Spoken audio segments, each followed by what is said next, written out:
really appreciate it.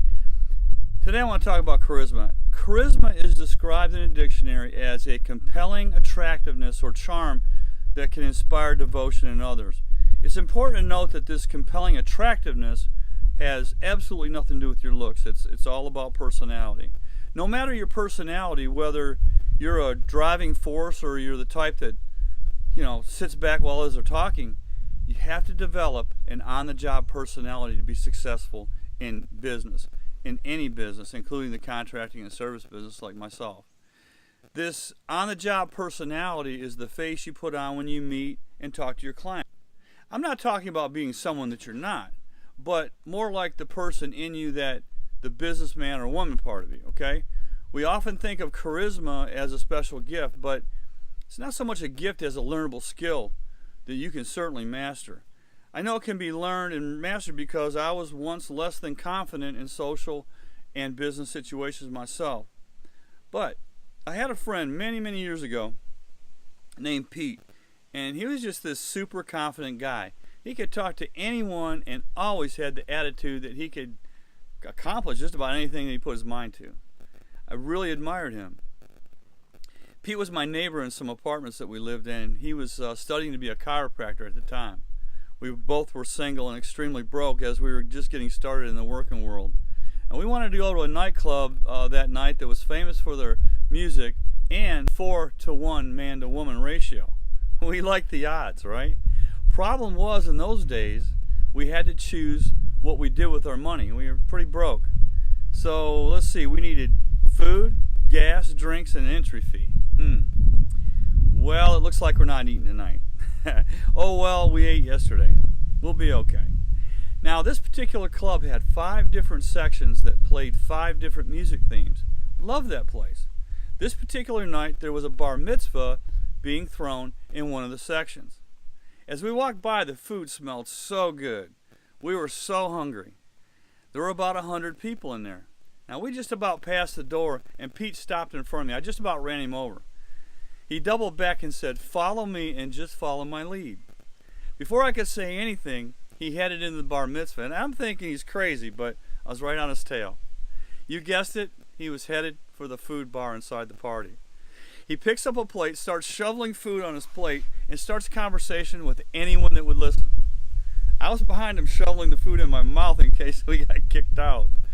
The point here is not about us stealing food, as I suppose that's what it was, but rather how Pete had the confidence and the charisma in him to know he could pull that off by acting like he belonged there. The way he engaged with the party goers and caused the effect that there was no reason to question him.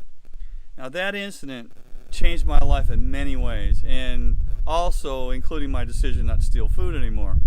Charismatic people are able to extend significant influence, especially in business, because he or she connects with others in meaningful ways. People want to believe the charismatic and confident person. This skill has been used for less than honorable reasons to dupe people, but when used for good, it is very powerful for your business. Having the ability to make the person you're talking to feel as if you are the only person in the room is an art. It's rare to receive that kind of attention from anyone, so the ability to do that makes a big impression. Here are some of the traits of the most charismatic people. The first one is empathy. Empathy is the ability to see things from another person's perspective and to understand that person, how that person's feeling. You can only be empathetic and place yourself in another person's shoes if you're fully attentive to them, which brings us to listening properly. So next is good listening skills. Good listening skills is the ability to truly hear what someone's trying to communicate with you, both verbally and non-verbally. Think of the person who interrupts you when you're talking or can't wait to interject in the conversation. He's not truly listening to you because he's thinking about himself, what he'll say, how smart he'll sound. In summary, if you're distracted or thinking about what to say next, not truly present, you're not truly listening. Good listening skills include paying attention to the position of the person's body you're talking to. Next is body language. Body language is the ability to read someone by the way they're holding their body. A person that is sitting extremely upright in a chair with their arms crossed may be saying, "Don't bother me," or "Don't try to sell me anything," without verbally saying it. Someone that is talking but a bit slumped over and making very little eye contact may be saying, "Don't bother me," also. Just leave me alone. You have to know how to do that, how to read that. It takes practice. Next is eye contact. Eye contact is one of the most powerful forms of human interaction. We feel that when someone's eye contact shifts away from us, their attention is also shifted away.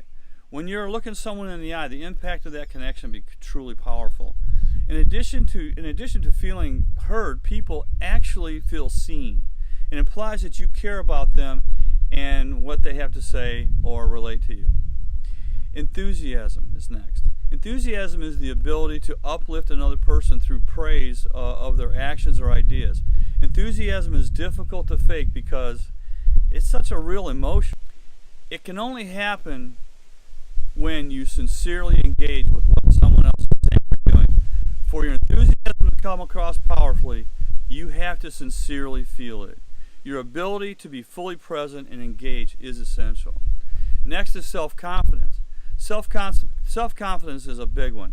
Now, not cocky, but confident. The ability to act authentically without worrying about what the other people think. Many people are so busy worrying about how they appear that they end up coming across as nervous or inauthentic. Their focus is on themselves rather than the other person. You are fully present. You are focused on others rather than yourself. As a consequence, you naturally come across as confident. Instead of worrying about what others are thinking of you, you are composed, you're genuine, and you're natural. So to sum all of this up, these are all learned skills that will carry you far in the business world. If you are the type of person that is shy or introverted, learn more about these skills. There are classes that go much deeper than I have here for sure. Learn to use these skills a little at a time. Practice the ones first that you feel are going to come easier to you. You'll gain confidence, and work on the ones that you feel will be harder for you later on. Hey, thanks for watching, and please keep in mind I'm always glad to help you in any way I can. Thanks for being here. Hey everyone, it's Scott, and I am between service calls, and I just wanted to say thanks for watching my videos. I really appreciate it. I've been running a single operator small service and repair business for over 30 years, and I have made a ton of money doing that, and I know that I can help you get your business started or even help you overcome problems in your existing business that you might be having. I'm just glad to be able to help in any way I can, to pass on my knowledge. Contact me at the address below, and you take care. Have a good day.